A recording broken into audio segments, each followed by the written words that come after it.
Hi hello ನಮಸ್ಕಾರ, welcome back to my YouTube channel Shruti blogs Kannada. ಎಲ್ಲರೂ ಹೇಗಿದ್ದೀರಾ? ಚೆನ್ನಾಗಿದ್ದೀರಾ ಅಂತ ಭಾವಿಸ್ತೀನಿ. ನಾನು ಕೂಡ ತುಂಬಾ ಚೆನ್ನಾಗಿದ್ದೀನಿ. ಇದು ಬಂದು ಶ್ರೀರಾಮನವಮಿ ಹಬ್ಬದ ದಿನದ ಪೂರ್ತಿ ಬ್ಲಾಗ್ ಆಗಿರುತ್ತೆ.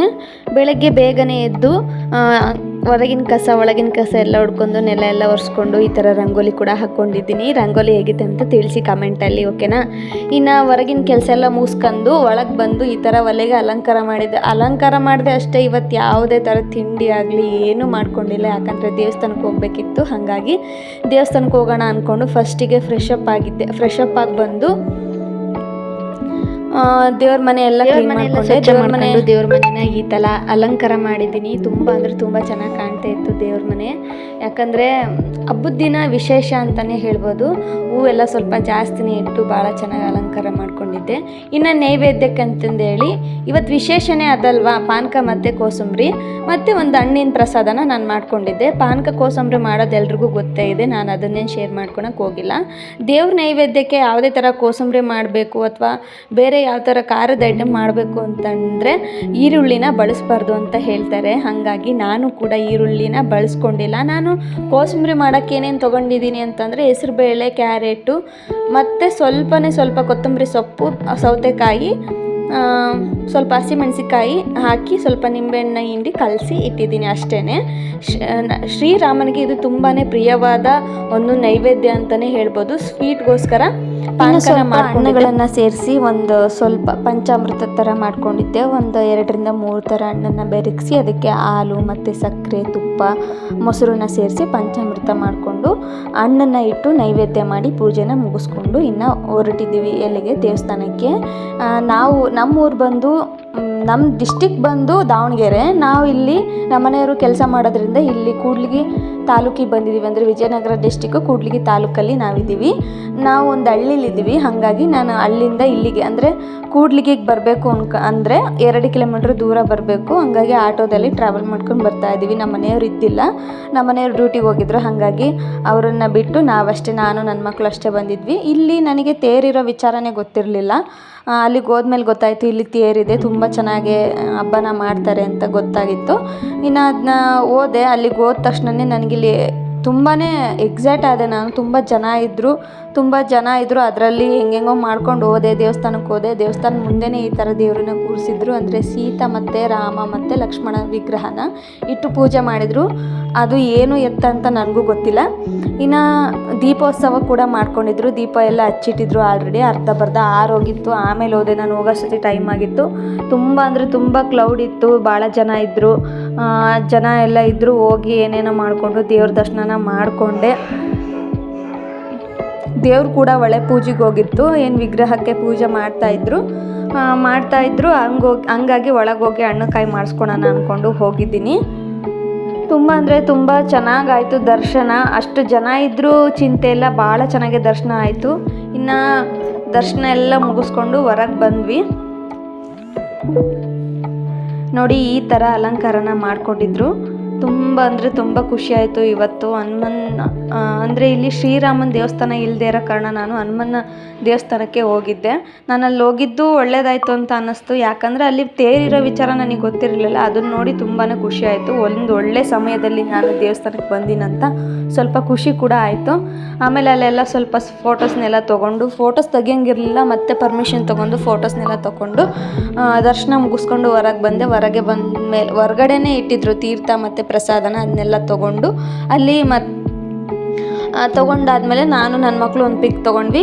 ಅದಾದಮೇಲೆ ಪ್ರಸಾದನ ನೀಡ್ತಾಯಿದ್ರು. ಪ್ರಸಾದ ನೋಡಿದ್ವಿ. ಮತ್ತು ಇನ್ನೊಂದೇನೆಂದರೆ ದೇವರು ಹೊಳೆ ಪೂಜೆಗೆ ಹೋಗಿತ್ತು ಅಂತ ಹೇಳಿದ್ನಲ್ಲ, ಹೊಳೆ ಪೂಜೆಗೆ ಹೋಗಿ ದೇವರು ಕೂಡ ವಾಪಸ್ ಬಂತು. ಅದನ್ನು ನೋಡಿ ತುಂಬಾ ಖುಷಿಯಾಯಿತು. ನನಗೆ ಇಂಥ ದರ್ಶನ ಸಿಗುತ್ತೆ ಅಂತ ನಾನು ಅಂದ್ಕೊಂಡಿರಲಿಲ್ಲ. ತುಂಬ ಅಂದರೆ ತುಂಬ ಖುಷಿಯಿಂದ ಹೋಗಿ ಬಂದಿದ್ದಾಯಿತು. ಈ ಥರ ಎಲ್ಲ ದರ್ಶನ ಮಾಡಿಕೊಂಡೆ. ಗುಡಿನ ಒಂದು ಸುತ್ತುತ್ತಂತೆ. ಹಾಗಾಗಿ ಸುತ್ತಲಿಕ್ಕೆ ಹೋಗಿತ್ತು ದೇವರು.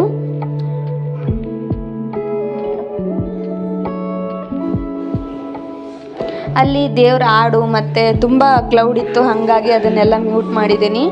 ಅದು ಮತ್ತು ಯೂಟ್ಯೂಬಲ್ಲಿ ಹಾಕಿದರೆ ಕಾಪಿರೈಟ್ ಬರುತ್ತೆ. ಹಾಗಾಗಿ ಹಾಡೆಲ್ಲ ಹಾಕಂಗಿಲ್ಲಲ್ವ, ಹಾಗಾಗಿ ಅದನ್ನು ಹಾಕ್ತೇನೆ ಮ್ಯೂಟ್ ಮಾಡಿಕೊಂಡು ಇದನ್ನೆಲ್ಲ ವೀಡಿಯೋ ಮಾಡ್ಕೊಳ್ತಾ ಇದ್ದೀನಿ. ನೋಡಿ ಎಷ್ಟು ಜನ ಸೇರಿದ್ರು ಅಂದರೆ ಲೆಕ್ಕಕ್ಕೆ ಇಲ್ಲ. ಇಲ್ಲಿ ಶ್ರೀರಾಮನವಮಿ ಹಬ್ಬದ ದಿನವೇ ಆಂಜನೇಯನ ತೇರನ್ನು ಎರಿತಾರೆ ಅಂತ ಗೊತ್ತಿರಲಿಲ್ಲ ನನಗೆ. ಗೊತ್ತಾದ್ಮೇಲೆ ತುಂಬ ಖುಷಿ ಆಯಿತು. ಇನ್ನು ಪ್ರಸಾದಕ್ಕೆ ಅಂದರೆ ನಾನು ಹೋಗಿದ್ದು ಸ್ವಲ್ಪ ಲೇಟಾಗಿ ಹೋಗಿದ್ನಲ್ಲ, ಹಾಗಾಗಿ ಸ್ವಲ್ಪ ಪ್ರಸಾದ ನೀಡೋ ಹತ್ರ ಸ್ವಲ್ಪ ಜನ ಇದ್ದರು, ಹಾಗಾಗಿ ನಾನು ಕೂಡ ಹೋದೆ. ಪುಳಿಯೋಗರೆ ಪ್ರಸಾದ ಮಾಡಿಸಿದ್ರು, ಅದನ್ನು ಸ್ವಲ್ಪ ನಾವು ನನ್ನ ಮಕ್ಕಳು ಎಲ್ಲ ತಿಂದ್ಕೊಂಡು, ಬೆಳಗ್ಗೆಯಿಂದ ಏನೂ ತಿಂದಿರಲಿಲ್ಲ, ಹಾಗಾಗಿ ಪ್ರಸಾದನೇ ತಿಂದ್ಕೊಂಡೆ. ಅಲ್ಲಿ ಪ್ರಸಾದ ಎಲ್ಲ ತಿಂದ್ಕೊಂಡು ಮತ್ತೆ ಇನ್ನೊಂದು ಸತಿ ದೇವಸ್ಥಾನನ ರೌಂಡ್ ಆಗ್ತಾಯಿದ್ದೀನಿ ನೋಡಿ ಏನಿತ್ತು ಏನಿಲ್ಲ ಅಂತ. ಇಲ್ಲಿ ನವಗ್ರಹ ಪೂಜೆ ದೇವಸ್ಥಾನ ಇದೆ, ಅದನ್ನು ಕೂಡ ನೋಡಿದ್ವಿ. ಅದನ್ನೆಲ್ಲ ನೋಡಿ ಇನ್ನೊಂದು ಸತಿ ನಾನು ನನ್ನ ಮಕ್ಕಳೆಲ್ಲ ವೀಡಿಯೋಸ್ ಮಾಡಿಕೊಂಡು ಸ್ವಲ್ಪ ಫೋಟೋಸ್ ಎಲ್ಲ ತಗೊಂಡು ಅವ್ರ ಅಪ್ಪನಿಗೆ ಕಳಿಸ್ಬೇಕಲ್ಲ, ಹಾಗಾಗಿ ಎಲ್ಲ ತೊಗೊಂಡು ಇದು ಮಾಡಿದ್ವಿ. ಆಮೇಲೆ ಹೊರಗಡೆ ಬಂದಮೇಲೆ ಈ ಥರ ತೇರು ನಿಂತಿತ್ತು. ಹತ್ರದಲ್ಲಿ ಹೋಗಿ ತೊಗೊಳಕ್ಕಾಗಲಿಲ್ಲ, ಯಾಕಂದರೆ ಮಕ್ಕಳಿದ್ರಲ್ವ, ಹಾಗಾಗಿ ಅಲ್ಲಿ ರಸ್ತೆ ಕೂಡ ಅಲ್ಲೇ ಇದೆ, ಹಾಗಾಗಿ ನನಗೆ ಭಯ ಆಯಿತು ಸ್ವಲ್ಪ. ಹಾಗಾಗಿ ದೂರದಿಂದನೇ ತೇರನ್ನು ಫೋಟೋನ ತೊಗೊಂಡೆ. ಫೋಟೋ ತಗೊಂಡೆ. ತೇರು ಕೂಡ ಬೇಗನೆ ಎಳೆದ್ಬಿಟ್ರು. ನಾನು ಕೂಡ ತೇರಿನ ದರ್ಶನನೆಲ್ಲ ಮುಗಿಸ್ಕೊಂಡು ಬಾಳೆಹಣ್ಣನ್ನು ಎಸಿತಾರೆ ಅಂತ, ಅದು ಯಾಕಂತ ನನಗೂ ಗೊತ್ತಿಲ್ಲ, ಯಾಕಂತ ಗೊತ್ತಿದ್ದರೆ ಕಮೆಂಟಲ್ಲಿ ತಿಳಿಸಿ. ಇನ್ನು ದೇವ್ರ ದರ್ಶನ ಎಲ್ಲ ಮುಗಿಸ್ಕೊಂಡು ಇನ್ನು ನನ್ನ ಮಕ್ಳಿಗೆ ಏನಾದರೂ ಕೊಡಿಸ್ಲೇಬೇಕು. ಹೊರಗಡೆ ಕರ್ಕೊಂಡೋದ್ರೆ ತಂದೆ ತಾಯಿಗಳಿಗೆ ಇದು ಒಂದಲ್ವಾ, ಹಾಗಾಗಿ ಕೊಡಿಸ್ಲೇಬೇಕು. ಏನು ಕೊಡಿಸ್ತೀಯೋ ಏನು ಬಿಡ್ತೀಯೋ ಗೊತ್ತಿಲ್ಲ, ಅವರಿಗೆ ನಾವು ಎಷ್ಟೇ ಊಟ ಮಾಡಿಸಿದ್ರು ಏನೇ ಮಾಡಿದ್ರು ಹೊರಗಿನ ತಿಂಡಿ ಸ್ವಲ್ಪ ಆದರೂ ಕೊಡಿಸ್ಲೇಬೇಕು. ಹಾಗಾಗಿ ಬೇರೆ ಏನೂ ಬೇಡ ಅನಿಸ್ತು, ಅದಕ್ಕೋಸ್ಕರ ಒಂದು ಐಸ್ ಕ್ರೀಮ್ ಕೊಡಿಸ್ಕೊಂಡು ನಿಂತಿದ್ದೆ. ಐಸ್ ಕ್ರೀಮ್ ತಿಂದರು ಅವರು ಕೂಡ. ತುಂಬ ಅವರು ಇನ್ನೊಂದು ನನ್ನ ಮಕ್ಕಳದ್ದು ಇನ್ನೊಂದು ಸ್ಪೆಷಾಲಿಟಿ ಏನಂದರೆ, ನಾವೇನು ಐಸ್ ಕ್ರೀಮ್ ಎಲ್ಲ ಕೊಡಿಸಿದೆ ಒಂದು ಫೋಟೋ ತಗ್ಸೋಣ ಸ್ಟುಡಿಯೋಕ್ಕೆ ಹೋಗೋಣ ಅಂದ್ಕೊಂಡೆ. ಸ್ಟುಡಿಯೋದಲ್ಲಿ ಫೋಟೋ ತೆಗಿಯೋರಿದ್ರು, ಅದೇನೋ ಕ್ಯಾಮ್ರಾ ಏನೋ ಆಗೈತೆ ಇವತ್ತು ತೆಗಿಯೋಕ್ಕಾಗಲ್ಲ ಅಂತ ಹೇಳಿದರು.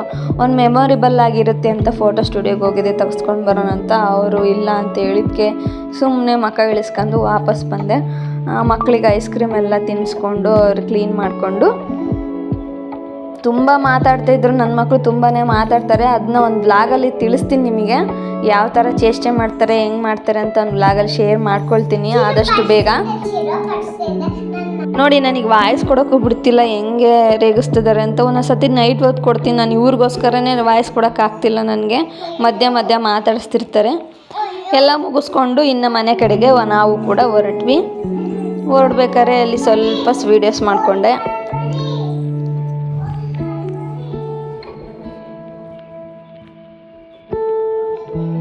ನೋಡಿ ಆಯ್ ಬಾಯಿ ಏನೇನೋ ಮಾತಾಡ್ತಿರ್ತಾರೆ ಅವರು. ಮಕ್ಕಳಂದರೆ ಹಾಗೆ ಅಲ್ವಾ, ಹಾಗಾಗಿ ನಮ್ಮ ಮನೆಗೆ ಬಂದು ಅಡುಗೆ ಎಲ್ಲ ರೆಡಿ ಮಾಡಿಕೊಂಡು ನಮ್ಮ ಮನೆಯವ್ರು ಅಷ್ಟೊತ್ತಿಗೆ ಬಂದರು. ನಾವು ಬರೋ ಅಷ್ಟೊತ್ತಿಗೆ ಏನಿಲ್ಲ ಅಂದ್ರೆ ಒಂದು 2:30 ಆಗಿತ್ತು. ಅವು ಬಂದಮೇಲೆ ಮಕ್ಕಳನ್ನ ಸ್ವಲ್ಪ ಹೊತ್ತು ಮಲಗಿಸಿ ಅವ್ರಿಗೆ ಸಮಾಧಾನ ಮಾಡಿಸಿ ಮಲಗಿಸಿ, ಆಮೇಲೆ ನಾನು ಫ್ರೆಶ್ ಅಪ್ ಆಗಿ ಇನ್ನೊಂದು ಫ್ರೆಶ್ ಅಪ್ ಎಲ್ಲ ಹಾಕ್ಕೊಂಡು ಅಡುಗೆ ಮಾಡೋದನ್ನ ರೆಕಾರ್ಡ್ ಮಾಡ್ಕೊಳಕ್ಕಾಗಲಿಲ್ಲ, ವೀಡಿಯೋನ ಮಾಡ್ಕೊಳಕ್ಕಾಗಲಿಲ್ಲ. ಅಡುಗೆ ಎಲ್ಲ ಮುಗಿದ್ಮೇಲೆ ಈ ಥರ ಇದಾಗಿತ್ತು ಇವತ್ತಿನ ವಿಡಿಯೋ. ಸಿಗೋಣ ನೆಕ್ಸ್ಟ್ ವಿಡಿಯೋದಲ್ಲಿ. ಬಾಯ್ ಎಲ್ರಿಗೂ.